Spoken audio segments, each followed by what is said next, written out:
और इस बीच बड़ी खबर के साथ शुरुआत करेंगे, जिसमें प्रधानमंत्री ने अपने संबोधन में कहा है कि पसमानदा मुसलमानों का इस्तेमाल विपक्ष की ओर से किया जा रहा है।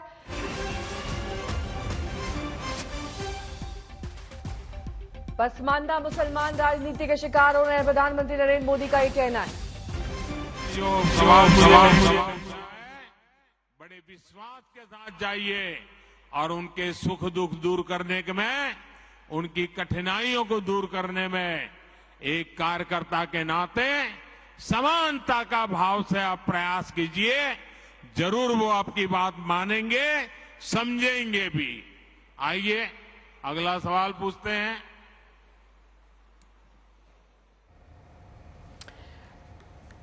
राजनीति के लिए इस्तेमाल हो रहा है पसमानदा मुसलमानों का, ये बड़ी और अहम बात यहां पर प्रधानमंत्री ने अपने संबोधन में कही है। वो राजनीति का शिकार हो रहे हैं, वहीं सियासी फायदे के लिए विपक्ष यूसीसी यानी कि यूनिफॉर्म सिविल कोड का भी इस्तेमाल कर रहा है। ये बड़ी बात पसमानदा मुसलमानों को लेकर प्रधानमंत्री ने कही है। उनका इस्तेमाल राजनीति के लिए किया जा रहा है। वोट बैंक पॉलिटिक्स से पसमानदा मुस्लिम परेशान है।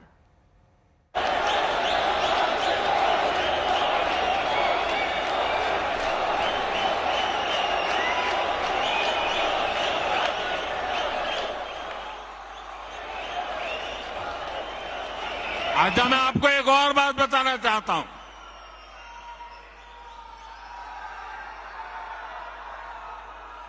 अगर आप हमारे मुसलमान भाई बहनों की तरफ देखोगे और मैं देखता हूं कि जो हमारे पसमानदा मुसलमान भाई बहन हैं, ये वोट बैंक की राजनीति करने वालों ने हमारे जो पसमानदा मुसलमान भाई बहन हैं, उनका तो जीना भी मुश्किल करके रखा हुआ है। वो तो तबाह हो गए, उनको कोई फायदा नहीं मिला है। वे कष्ट में गुजारा करते हैं, उनकी आवाज सुनने के लिए कोई तैयार नहीं है। उनके ही धर्म के एक वर्ग ने पसमानदा मुसलमानों का इतना शोषण किया है, लेकिन इसके ऊपर कभी देश में चर्चा नहीं हुई। जो पसमानदा मुसलमान है, उन्हें आज भी बराबरी का हक नहीं मिलता। उन्हें नीचा और अछूत समझा जाता है। इसी समाज में मैं मुसलमान समाज की बात कर रहा हूं। मुसलमान भाइयों में जो हमारे पसमानदा भाई बहन हैं, जो पिछड़े हुए हैं, मैं उनकी बात करता हूं।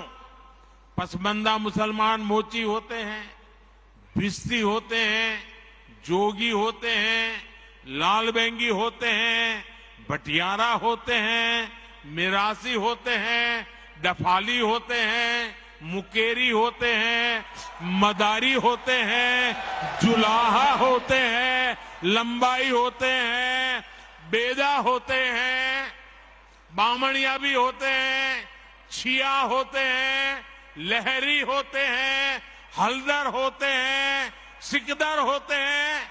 कितनी ही जातियां।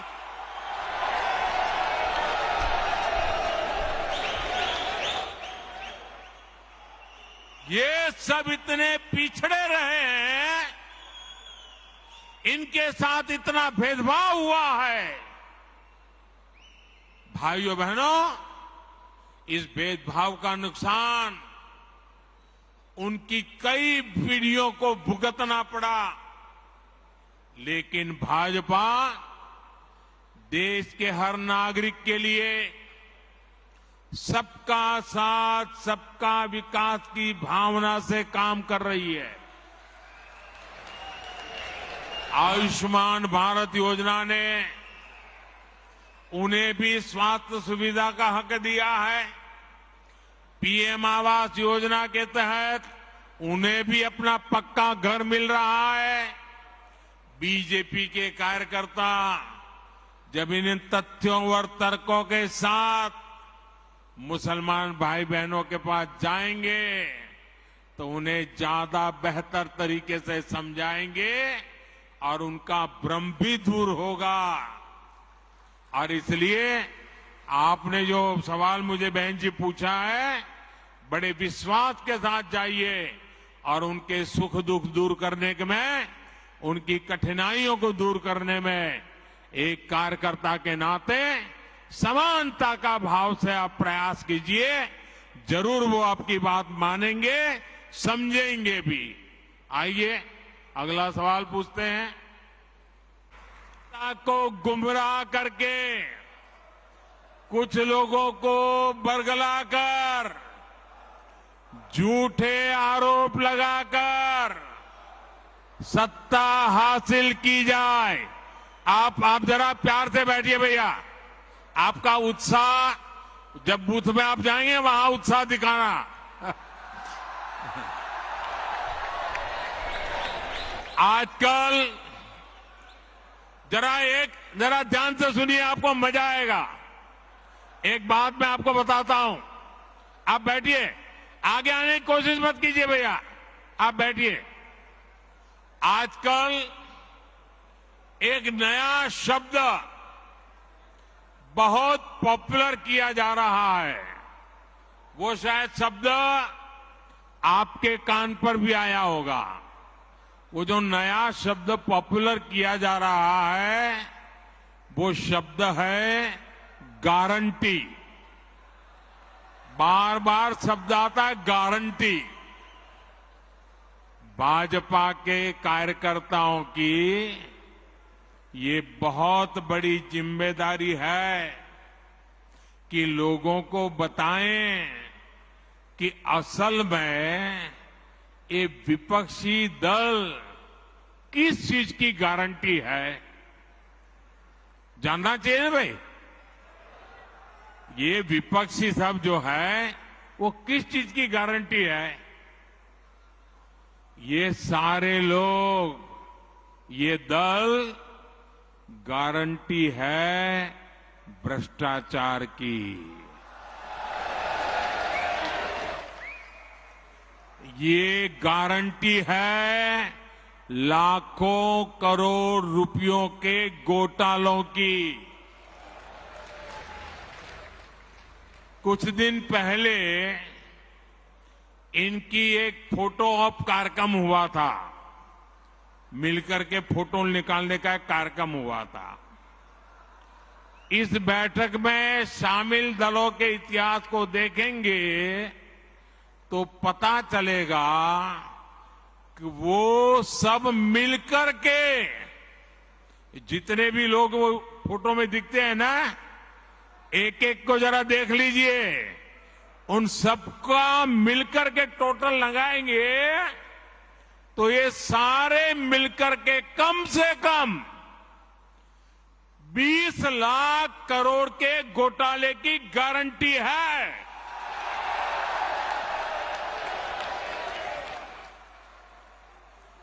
और कांग्रेस का घोटाला ही अकेले लाखों करोड़ों का है।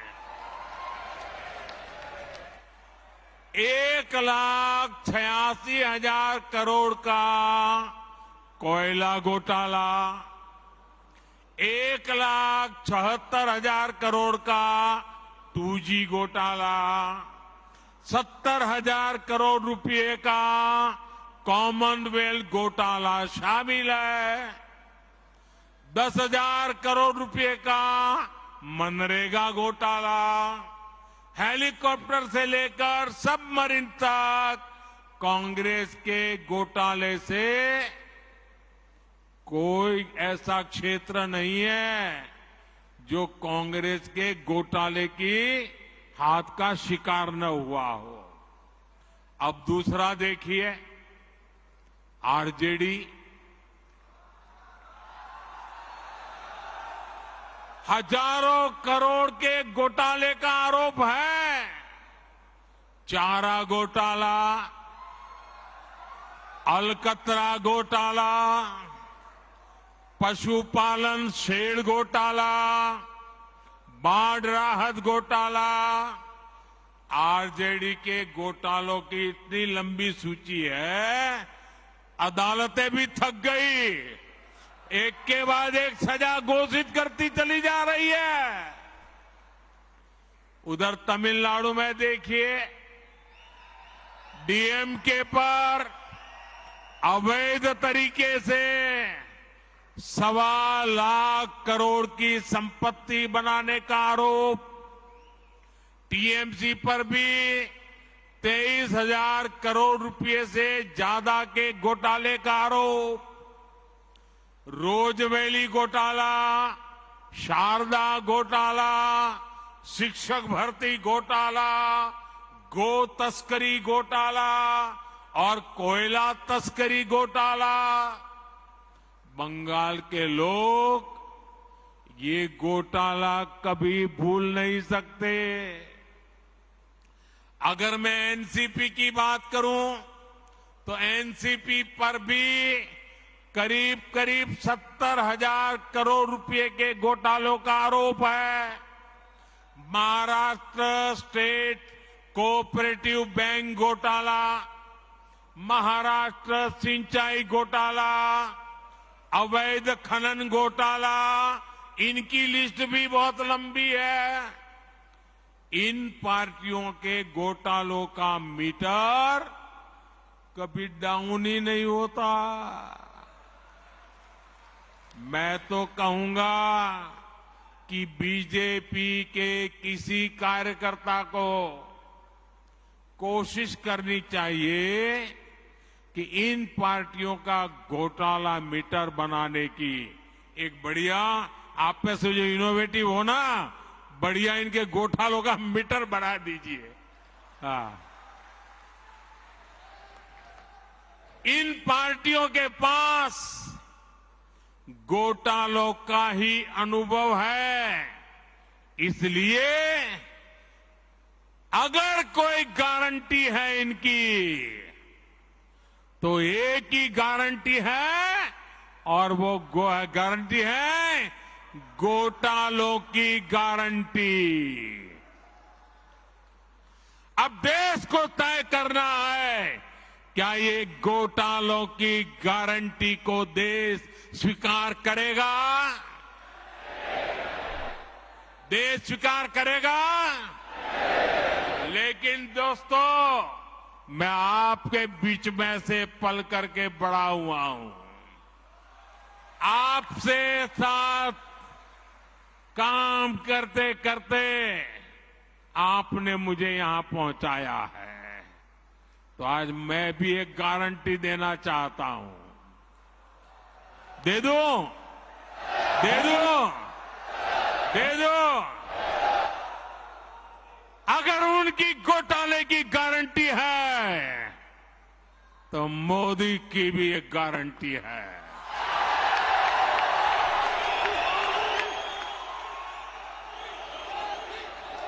और मेरी गारंटी है, हर घोटालेबाज पर कार्रवाई की गारंटी।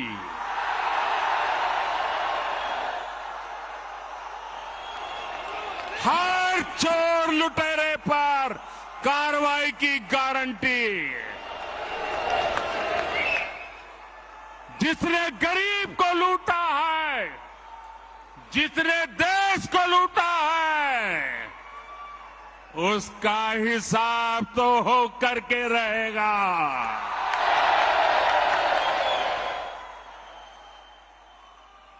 आज जब कानून का डंडा चल रहा है, जब जेल की सलाखें सामने दिख रही है, तब जाकर के ये जुगलबंदी हो रही है। इनका कॉमन मिनिमम प्रोग्राम भ्रष्टाचार के विरुद्ध एक्शन से बचने का ही है। भाजपा के बूथ स्तर के कार्यकर्ता इस बात को गांव-गांव तक पहुंचाएंगे तो लोगों को इनकी वास्तविकता का पता चल ही जाएगा। लोग स्वयं जागरूक हैं, वो देख रहे हैं इस विपक्षी एकता की कोशिश के पीछे सभी दलों की क्या मंशा है। उन दलों की असली पहचान 20 लाख करोड़ रुपए के घोटाले की गारंटी है। यही उनका इतिहास है। आप देखिए कि गांव में कोई अपराधी जब अपनी जेल में सजा काटकर गांव में आता है तो उसे लेकर क्या रवैया रहता है। वो लोग उसके पास जाते हैं और उसे जानने की उत्कंठा रहती है कि जेल कैसी होती है। जिनको खुद जेलने का डर होता है, अब पटना से बढ़िया जगह क्या हो सकती है। और आज हम देख रहे हैं कि कई लोग जो जमानत पर चल रहे हैं, जो घोटालों के आरोपी हैं, जिनके ऊपर भ्रष्टाचार के आरोप है, ऐसे लोग उन लोगों से जाकर मिल रहे हैं जो सजा काट रहे हैं या जेल में से अनुभव लेकर के आए हैं। ये इस तरह एक दूसरे को बचाने में उसकी कोशिश कर रहे हैं। ये देश के लोगों को समझना है और देश के लोग हमसे भी ज्यादा इन बातों को भली भांति समझते हैं। साथियों, कोई गरीब ये नहीं चाहता कि उसके बच्चों के नसीब में भी गरीबी रहे। हमें लोगों को ये बताना होगा कि उन्होंने अपने बच्चों का भविष्य सुधारने के लिए जिनको वोट दिया उसका क्या परिणाम हुआ। परिवार के नाम पर वोट मांगने वालों ने अपने परिवार का भला किया। अब आपको सोच समझकर तय करना है कि आप किसका भला होता देखना चाहते हैं।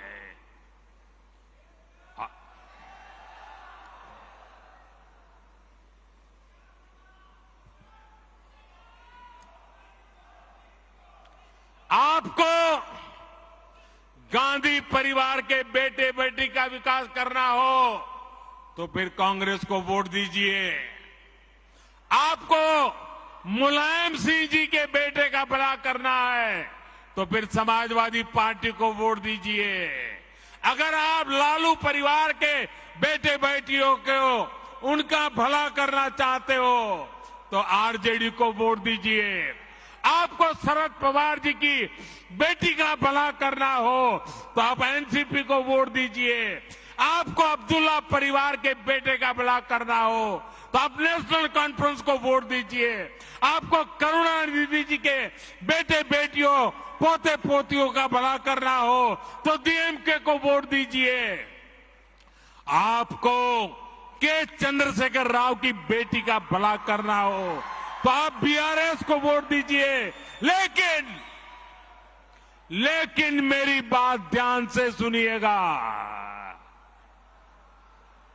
मेरे देशवासियों, मेरी बात ध्यान से सुनिएगा। अगर आपको अपने बेटे का, अपनी बेटी का, अपने पोते का, अपनी पोती का, अपने नाते का, अपनी नाती का, अगर आपको अपने परिवार के बच्चों का भला करना है तो आप वोट भाजपा को दीजिए।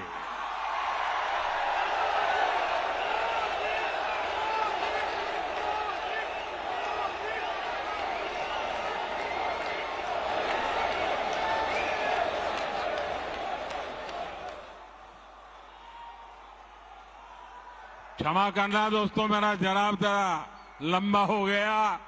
लेकिन और एक सवाल पर हम चलते हैं आगे। कौन सवाल है अब?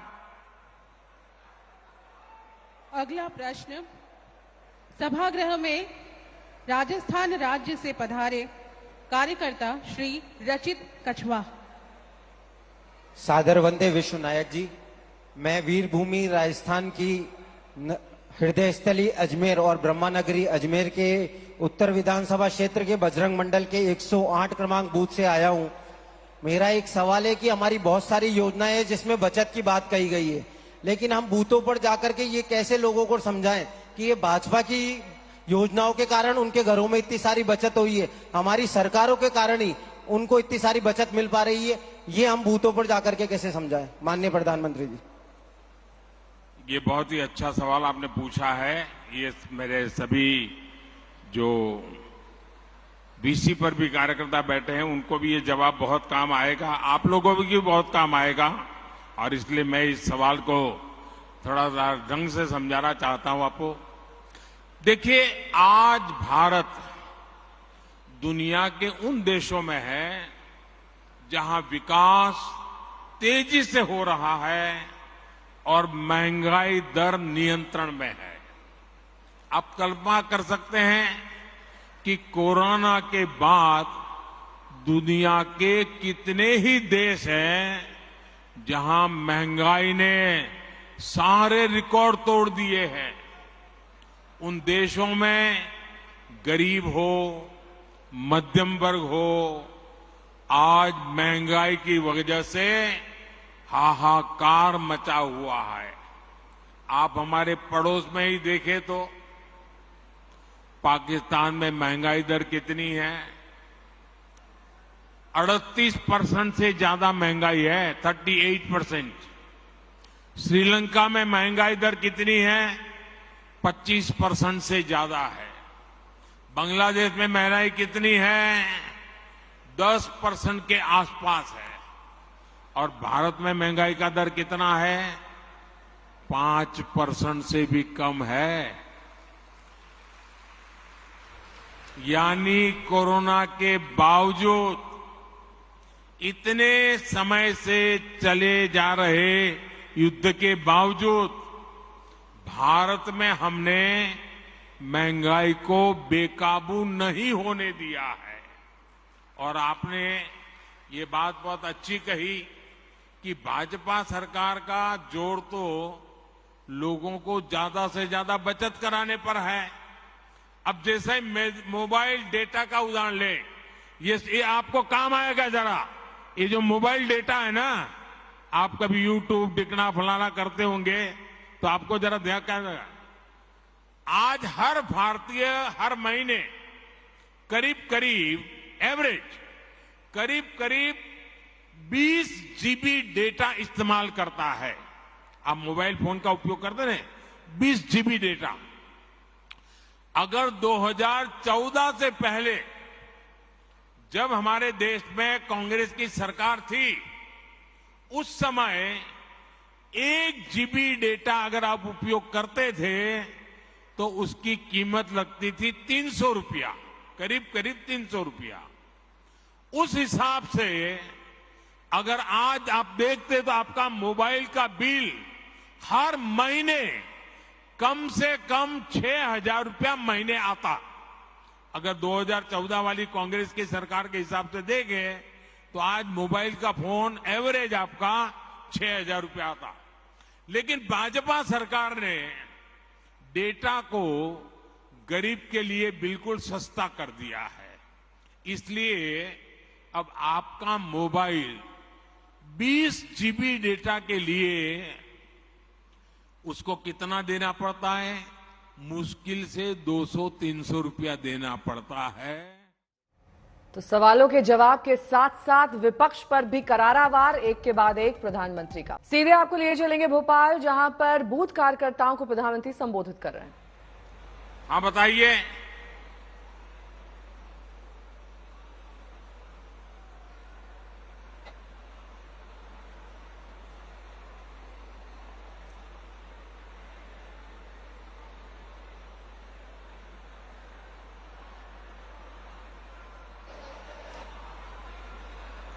जी बोल। हाँ हाँ सुनाई दे रहा है, बताइए क्या हो रहा है। हाँ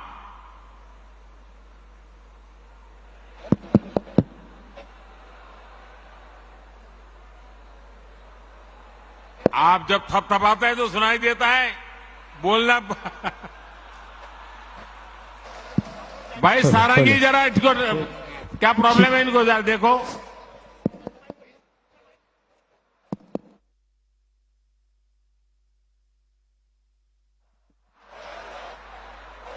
माइक। बोल। माननीय प्रधानमंत्री जी, जी बोल।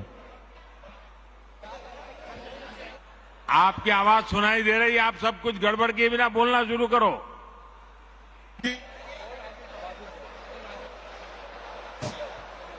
हेलो माननीय प्रधानमंत्री जी,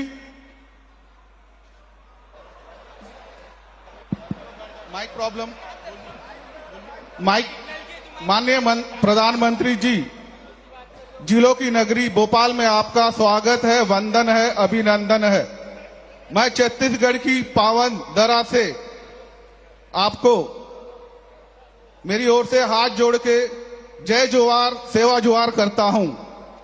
मैं संजय सोढ़ी, शक्ति केंद्र क्रमांक 1 सुकमा का प्रभारी हूं। मैं छत्तीसगढ़ के अंतिम छोर सुकमा जिला का निवासी हूं, जिसको आप सब नक्सलगढ़ के रूप में जानते हैं। मैं दक्षिण बस्तर के उन आदिवासी भाइयों के विषय में, वहां के अन्य समाज के जो किसान हैं, उनके विषय में कहना चाहता हूं। उनके पास उपजाऊ जमीन होने के बावजूद आज वो पिछड़े हैं। तो मेरा सवाल है आज पूरे भारत देश के किसानों की तरफ से, सम्माननीय प्रधानमंत्री जी, किसानों के हित में एक अप्रोच कांग्रेस की सरकार में रही और एक अप्रोच भारतीय जनता पार्टी की सरकार में हम देख रहे हैं। इस अंतर को हम सामान्य जनों को, आम जनों को कैसे बता सकते हैं और उन्हें कैसे समझा सकते हैं? बहुत बहुत धन्यवाद। आपने किसानों का विषय लिया, अच्छा किया, क्योंकि मैं कब से बात कर रहा था, शायद ये विषय छूट जाता अगर आप न पूछते तो। देखिए, आज जरा पहले का अनुभव याद कीजिए, किसानों के साथ क्या होता था। कांग्रेस की सरकारों के दौरान सूखा पड़ता था तो परेशानी किसान की होती थी, बाढ़ आती थी तो किसान की सूद लेने वाला कोई नहीं होता था, किसान के नाम पर मदद को बिचौलिए खा जाते थे। कांग्रेस की एक ही नीति थी, पहले किसानों को संकट में पड़ने दो और फिर कर्ज माफी के नाम पर झूठ बोलकर वोट की फसल काटो, ये उनका तरीका रहता था। आपने 10 साल में कांग्रेस ने कुछ हजार करोड़ रुपए की कर्ज माफी का ऐलान किया, लेकिन असली किसानों ने को ये लाभ कभी पहुंचा ही नहीं। आप जाकर के देख लेना, इतनी सारी, कभी कभी तो 10 दिन में करेंगे, 100 दिन में करेंगे, कभी नहीं किया, क्योंकि ज्यादातर जो छोटे किसान होते हैं उनका तो बैंक में खाता भी नहीं होता है और वो तो साहूकार के पास से और लोगों से पैसे लेकर के अपनी बेचारे की गाड़ी चलाते हैं और इसलिए ये कर्ज माफी के नाम पर राजनीति करते थे, देते नहीं थे और छोटे किसान को तो नसीब ही नहीं होता था। लेकिन भाजपा सरकार आज पीएम किसान सम्मान निधि से सीधा पैसा किसान के बैंक खाते में भेज रही है। इससे छोटे से छोटा किसान भी लाभान्वित हो रहा है। अभी तक इसके तहत आपको आंकड़ा याद रखना चाहिए, 2.25 लाख करोड़ रुपए, कितने? 2.25 लाख करोड़ रुपए, कितने? 2.25 लाख करोड़ रुपए किसानों के खाते में जमा हो चुके हैं। और वो भी करीब करीब 11 करोड़ किसान इस स्कीम के लाभार्थी हैं। साथियों, भाजपा की सरकार ने किसानों पर महंगे यूरिया, महंगे फर्टिलाइजर का बोझ भी नहीं पड़ने दिया। इसके लिए सरकार ने 2 लाख करोड़ रुपए से अधिक खर्च किया ताकि किसान को फर्टिलाइजर सस्ता मिले। आप में जरा आंकड़े याद रखना, आज अमेरिका में यूरिया की अगर 50 किलो की बैग है तो कीमत है 3,000 रुपये। ब्राजील में उसी बोरे की कीमत है 3,500 रुपये। चीन में इसकी कीमत है 2,100 रुपये। हमारे पड़ोस में बांग्लादेश में कीमत है 700 रुपये। पाकिस्तान में है 800 रुपये।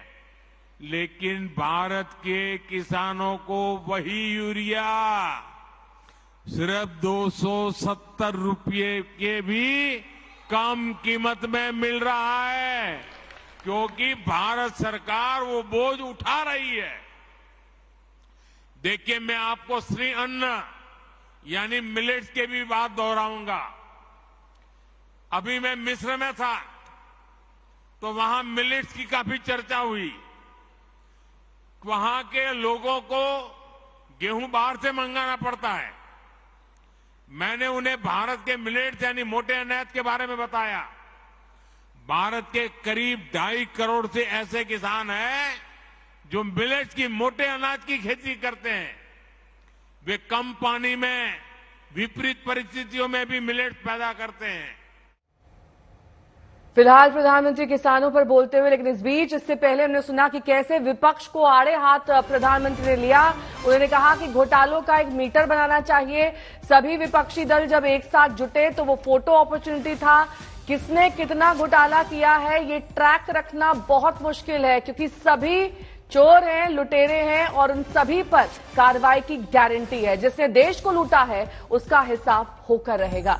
ये तमाम अहम बातें प्रधानमंत्री कार्यकर्ताओं को संबोधित करते हुए कहते रहे। उन्होंने कहा कि विपक्ष का एजेंडा भ्रष्टाचार से बचने के लिए एक साथ एकजुट होना है ताकि सभी के भ्रष्टाचार को कवर किया जा सके।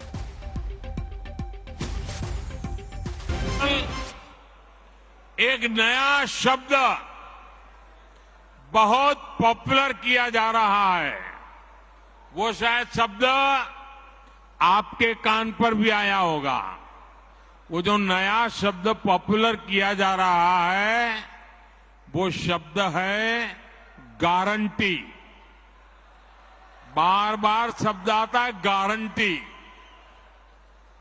भाजपा के कार्यकर्ताओं की ये बहुत बड़ी जिम्मेदारी है कि लोगों को बताएं कि असल में ये विपक्षी दल किस चीज की गारंटी है। जानना चाहिए ना भाई, ये विपक्षी सब जो है वो किस चीज की गारंटी है। ये सारे लोग, ये दल गारंटी है भ्रष्टाचार की। ये गारंटी है लाखों करोड़ रुपयों के घोटालों की। कुछ दिन पहले इनकी एक फोटो ऑप कार्यक्रम हुआ था। मिलकर के फोटो निकालने का एक कार्यक्रम हुआ था। इस बैठक में शामिल दलों के इतिहास को देखेंगे तो पता चलेगा कि वो सब मिलकर के, जितने भी लोग वो फोटो में दिखते हैं ना, एक एक को जरा देख लीजिए। उन सबका मिलकर के टोटल लगाएंगे तो ये सारे मिलकर के कम से कम 20 लाख करोड़ के घोटाले की गारंटी है। कांग्रेस का घोटाला ही अकेले लाखों करोड़ों का है। 1,86,000 करोड़ का कोयला घोटाला, 1,76,000 करोड़ का 2G घोटाला, 70,000 करोड़ रुपए का कॉमनवेल्थ घोटाला शामिल है, 10,000 करोड़ रुपए का मनरेगा घोटाला, हेलीकॉप्टर से लेकर सबमरीन तक कांग्रेस के घोटाले से कोई ऐसा क्षेत्र नहीं है जो कांग्रेस के घोटाले की हाथ का शिकार न हुआ हो। आरजेडी हजारों करोड़ के घोटाले का आरोप है। चारा घोटाला, अलकतरा घोटाला, पशुपालन शेड घोटाला, बाढ़ राहत घोटाला, आरजेडी के घोटालों की इतनी लंबी सूची है, अदालतें भी थक गई। एक के बाद एक सजा घोषित करती चली जा रही है। टीएमसी पर भी 23,000 करोड़ रुपए से ज्यादा के घोटाले का आरोप, रोजवेली घोटाला, शारदा घोटाला, शिक्षक भर्ती घोटाला, गो तस्करी घोटाला और कोयला तस्करी घोटाला। बंगाल के लोग ये घोटाला कभी भूल नहीं सकते। मैं एनसीपी की बात करूं तो एनसीपी पर भी करीब 70,000 करोड़ रुपए के घोटालों का आरोप है। महाराष्ट्र स्टेट कोऑपरेटिव बैंक घोटाला, महाराष्ट्र सिंचाई घोटाला, अवैध खनन घोटाला, इनकी लिस्ट भी बहुत लंबी है। इन पार्टियों के घोटालों का मीटर कभी डाउन ही नहीं होता। तो आज मैं भी एक गारंटी देना चाहता हूं। दे दूं? दे दूं? दे दूं? अगर उनकी घोटाले की गारंटी है तो मोदी की भी एक गारंटी है।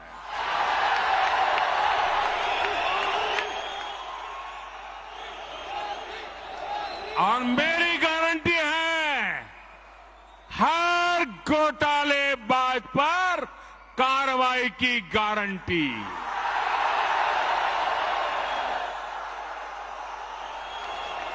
हर चोर लुटेरे पर कार्रवाई की गारंटी। जिसने गरीब को लूटा है, जिसने देश को लूटा है, उसका हिसाब तो हो करके रहेगा।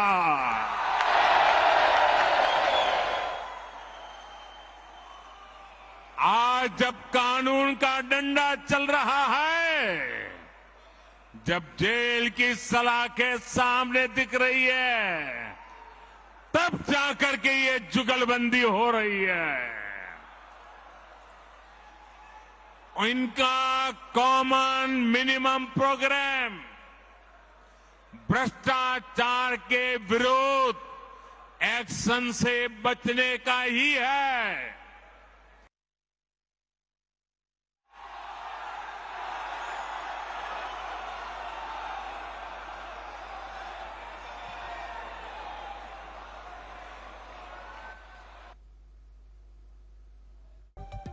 यूसीसी यानी कि यूनिफॉर्म सिविल कोड पर भी प्रधानमंत्री नरेंद्र मोदी ने कहा कि विपक्ष इसका फायदे के लिए इस्तेमाल कर रहा है। समान नागरिक संहिता को लेकर पीएम मोदी का दो टूक बयान। उन्होंने साफ तौर पर कहा कि नागरिक संहिता के नाम पर लोगों को भड़काया जा रहा है और इसका गलत इस्तेमाल हो रहा है। सियासी फायदे के लिए विपक्ष यूसीसी का इस्तेमाल कर रहा है।